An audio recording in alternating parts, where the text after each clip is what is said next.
નમસ્કાર દર્શક મિત્રો, અંજામ એક્સપ્રેસ ન્યૂઝમાં આપનું હાર્દિક સ્વાગત છે। સમાચાર છે, વડોદરાના હરણી તળાવમાં ગોઝારા અકસ્માત સર્જાયો। આજથી 7 વર્ષને અમુક મહિના પહેલા વડોદરા શહેરના સીમા પર આવેલા ગામ પરના તળાવનું ડેવલપમેન્ટ કરવા માટે પાલિકાએ પ્લાન ઘડ્યો હતો। સ્વચ્છતા, સુંદરતાની સાથે મનોરંજનના સાધનો મળી રહે તે માટે આખા વિસ્તારનો કોન્ટ્રાક્ટ આપવામાં આવ્યો હતો। કોન્ટ્રાક્ટરની ઘોર બેદરકારીના કારણે મળતી માહિતી મુજબ વડોદરાના હરણી ખાતે આવેલા તળાવમાં મોટી દુર્ઘટના ઘટી છે। વડોદરાની ન્યૂ સનરાઈઝ સ્કૂલના બાળકો તળાવની મુલાકાતે પહોંચ્યા હતા। વડોદરા શહેરના હરણી ખાતે આવેલા મોટનાથ તળાવ પાસે ક્ષમતા કરતા વધુ બાળકોને લાઈફ જેકેટ પહેરાવ્યા વગર બોટમાં બેસાડી તળાવનો રાઉન્ડ મારવામાં આવતા એકાએક બોટ પલટી અને શિક્ષકો સહિત વિદ્યાર્થીઓ તળાવમાં ડૂબ્યા હતા। આ ઘટનાના કારણે અત્યાર સુધીમાં 13 બાળકો અને 2 શિક્ષકોનું મૃત્યુ પામેલા છે। રિપોર્ટર ધરમસિંહ બરજારા।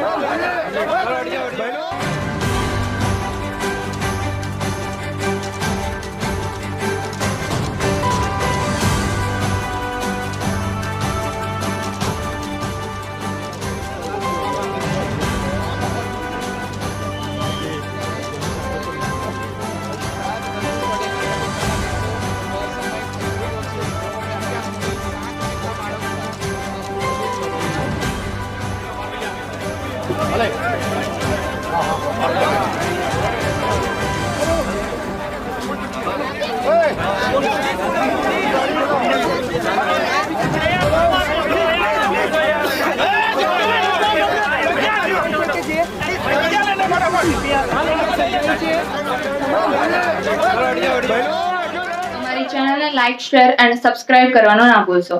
धन्यवाद।